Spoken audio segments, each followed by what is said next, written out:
Ouais. Allez, aujourd'hui on va se retrouver pour faire une modif sur le blaster que pas mal de monde m'ont demandé suite à la vidéo d'essai et test du blaster. Du coup, je vais vous montrer comment je passe un frein hydraulique sur un blaster phase 1 pour le frein arrière. Je fais du démontage et je vous reprends tout de suite et on va voir tout ça ensemble. Allez, go! Allez, je viens de finir de démonter les coques. J'en ai profité pour enlever mon ancien système. Je pense que je vais garder mon système de poussée avec la pédale, tu vois, ça a l'air assez bien.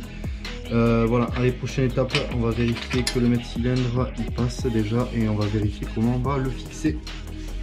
Allez, tu le vois, hein, pour couper, j'ai coupé avec un petit disque fin comme ça, tronçonné. Ensuite, je finis au disque lamelé, c'est assez simple. Et ensuite, je poncerai avec du papier, comme ça j'aurai une finition assez lisse. Où c'est que je l'ai posé déjà? Allez, voilà. Hop, allez, le petit mètre-cylindre. Pour info, c'est un mètre-cylindre Nissin de 125 CR. L'année, je ne saurais pas te dire, je sais que c'est un 1 avant 2000.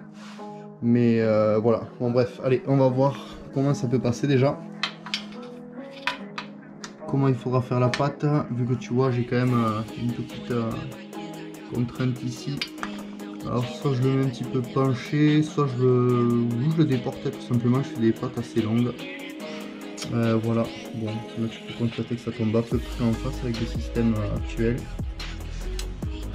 Mais écoute, hein, on va continuer à se lancer. Et j'ai un autre système que j'avais pas pensé, mais que je crois que c'est fixé comme ça sur les 600 et 700 Raptor. Du coup, tu vois, là ça partirait de biais et en fait, le mètre-cylindre viendrait être fixé ici. Pour moi ça va pas être une bonne solution étant donné que j'ai déjà tout modifié là et je me vois pas remettre un truc dégueulasse ou recharger à la soudure, donc autant continuer ici. Mais bon, je voulais vous passer l'info au cas où. Allez, petit calcul de la pâte, du coup je vais te montrer une ferraille relativement basique, hein, je crois que c'est du 3 ou 4 mm. Voilà, du coup là je vais la présenter. Tu vois, comme tu peux constater, ça vient embuter. Donc là la solution ça va être de creuser ici. Voilà, donc là c'est pas évident à une main, donc je vais te montrer une fois que c'est tracé. Allez, voilà, dans l'idée tu vois, ça va faire ça, donc une découpe sur le carré rouge. Là j'ai mes points d'ancrage du coup pour les vis. Allez, je coupe ça, je te reprends.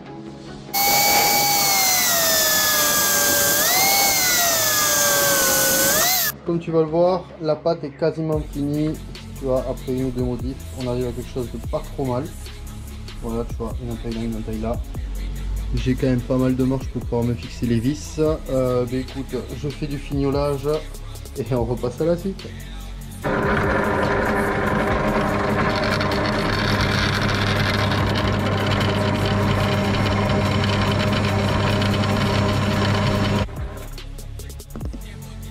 Et faudrait qu'il taille pas. Merde.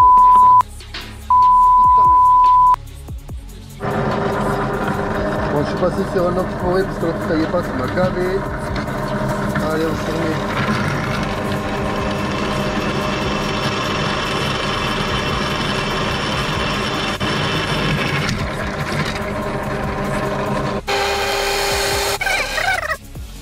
Allez, dernière petite vérif, histoire d'être certain quand même. Bon, écoute, on n'est pas trop mal.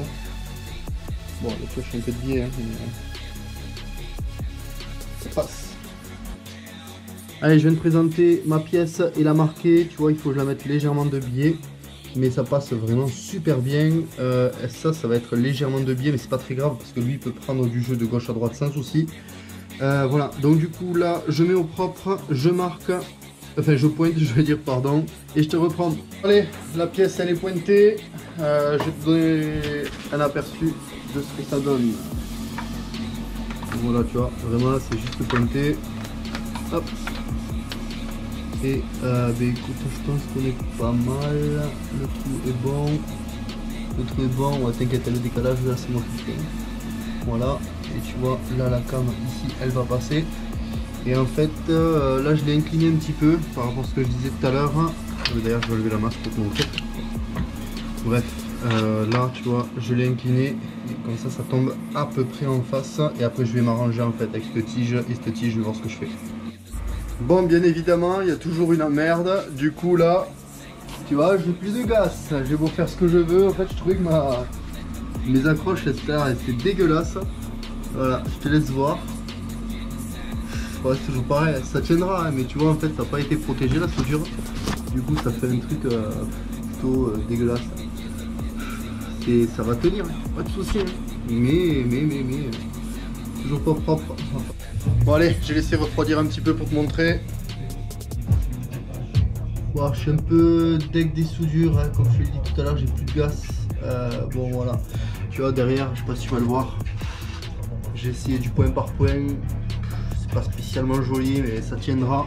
Allez, je passe à l'assemblage pour te montrer ça après. Je fais une petite modif. Voilà, tu vois. Là, je fais une rallonge plate qui vient se prendre dans l'ergot ici derrière, comme ça, ça bougera pas. Là, je vais faire une petite taille pour me l'aligner. Et comme ça, ce sera beaucoup plus propre. Ça va pousser droit au moins sur le mètre cylindre. Et on aura quelque chose de fiable surtout. C'est vrai qu'en fait, là j'ai regardé, celui-là, alors il marchait de côté, mais il a tendance à forcer un petit peu, tu vois. Alors que si je suis droit, je sais pas comment dire, mais c'est plus fluide. Si je veux un frein arrière plus fluide pour taper des bonnes roues, il va falloir que j'ai un truc au top. Donc du coup, voilà, je préfère faire la modif et être tranquille après. Regarde-moi ce travail là, putain, qu'est-ce qu'il faut pas faire, hein. Non, je t'explique, en fait, l'ergot que je te parlais tout à l'heure, entre ça, c'était pas une mauvaise idée. Mais il y a un truc que j'ai pas calculé, c'est l'axe de pivot, en fait. Quand ça pivote, ça c'est fixe. Donc du coup, ce qui se passe, tu vois, ben là tu le vois, hein, le bras de force, il pivote. Donc du coup, je vais mettre la vis et je vais te montrer. Là, tu vois, je te montre, en fait, tu vas voir, ça fonctionne pas droit, en fait, exactement, vu que lui, il pousse dans cet axe-là, et lui, il faut du jeu. Donc l'ergot, tu vois, je l'ai supprimé, comme ça la barre elle peut prendre de l'axe et lui non. Voilà, et franchement c'est vraiment libre, c'est un truc de fou même, c'est vraiment pas mal. Et bien voilà, donc allez, on arrive vraiment sur les finitions, le montage final. Du coup bon, tu m'en veux pas, hein, pour la couleur, j'ai mélangé du noir, du gris, il n'y a rien qui fait, c'était un peu chiant quoi, on va dire ça comme ça. T'en fais pas pour le reste, je ferai un petit récap tout à l'heure, hein. Donc voilà, comme tu peux le voir, là c'est vachement libre. Le truc qui est embêtant, bon embêtant pour vous surtout, hein, c'est pas pour voir la purge, parce qu'en fait j'ai monté le truc, tu vois, je vais te montrer, j'ai mis 2 petits coups, tu vois là ça avance, ça recule, et si j'appuie, ben voilà, non, c'est bloqué. Et en fait je pense qu'il n'y aura pas besoin de purger le système, enfin, je vais pas m'embêter à vrai dire, hein. Ça freine, je vais pas en demander plus, hein. Voilà, bon allez, on va entamer le petit récap, comme ça je vais te dire vraiment tout ce qu'il faut faire, les pièces qu'il faut, qu'est-ce qu'il faut comme petit mètre cylindre, qu'est-ce qu'il faut, enfin tout ça quoi. Allez go. Allez donc bref, voilà, donc pour en revenir au listing des pièces, grosso modo ce qu'il faut, donc tu vois, ça c'est la pédale d'origine, tout ce que j'ai fait en fait de base, c'est modifié avec une petite barre ici. Coupé, je l'ai rallongé en fait pour revenir choper un axe. Ça c'est déjà ce que j'avais fait avant. Donc voilà, là une petite modif pour rallonger en fait le bras de levier. Là ce que j'ai fait aujourd'hui, c'est la remontée, mais bon ça va dépendre surtout de la longueur de ton piston ici, enfin ce qui fait pousser le piston, ça va dépendre de ta tige. Tu vois, l'ancien moi elle était fixée ici, pour l'ancien mètre cylindre ça allait très bien. Ça va être vraiment en fonction du mètre cylindre que vous mettez. Voilà. Ensuite, bon bien sûr, ce que vous avez vu, il faut faire une patte ici qu'on vient ressouder, donc forcément, il va falloir un poste à souder, hein. Tu vois, tu peux mettre des Riesland aussi si tu veux, mais je suis pas sûr que ça marche. Bon bref, le mètre cylindre, en l'occurrence, un mètre cylindre 125 CR, remis en état avec des joints neufs dedans. Bon, ça forcément tu le verras pas, je l'avais fait déjà il y a quelques jours en vérité. Voilà, ensuite une durite Avia, enfin bon, tu peux mettre une durite normale, hein. Après moi c'est vrai que j'ai de la durite Avia en stock par rapport à la mécanique des scouts, ce que je montais avant quoi. Voilà, donc du coup de la durite Avia avec un banjo qui remonte par dessus l'échappement, ce que je t'ai dit tout à l'heure. Voilà, et là on va passer à l'étrier.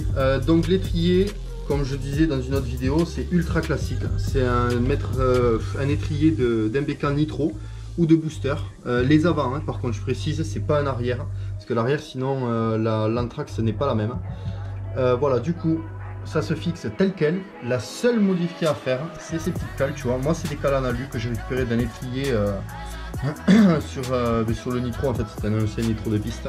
Là, elles font 11 mm précisément. Après, si tu fais 10,8 ou quoi, c'est pas très grave. Parce que sur les blasters, tu vois, ça bouge à gauche, ça bouge à droite. Donc là, on va pas le voir, je suppose.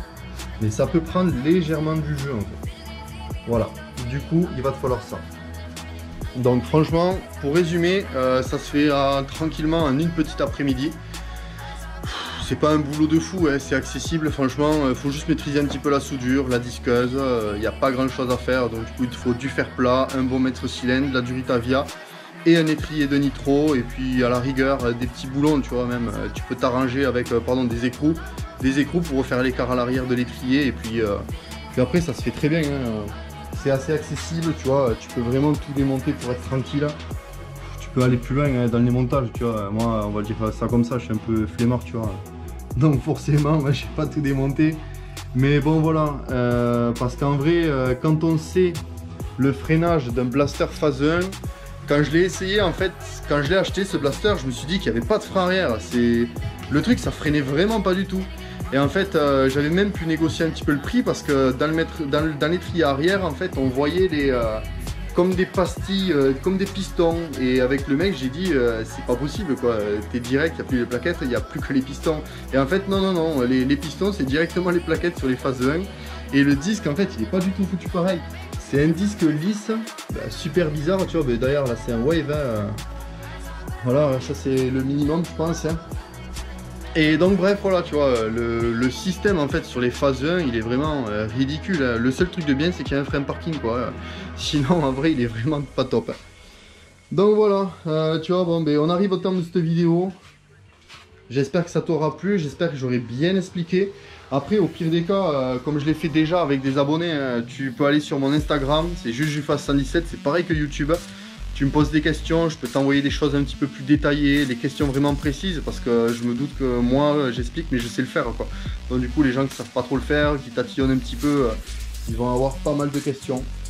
Donc, si ça t'a plu, comme je te le disais, n'hésite vraiment pas à t'abonner à la chaîne. Des tutos comme ça, je peux en faire, il n'y a pas de souci. Donc voilà, n'hésite pas à t'abonner, à partager la vidéo, à le montrer à tes amis, à ceux qui cherchent peut-être cette modif aussi. Et puis on va se revoir très bientôt, sûrement pour du roulage ou de la mécanique, peu importe, moi tant que je filme et que ça vous plaît, ça me plaît. Donc à la prochaine, portez-vous bien, ciao!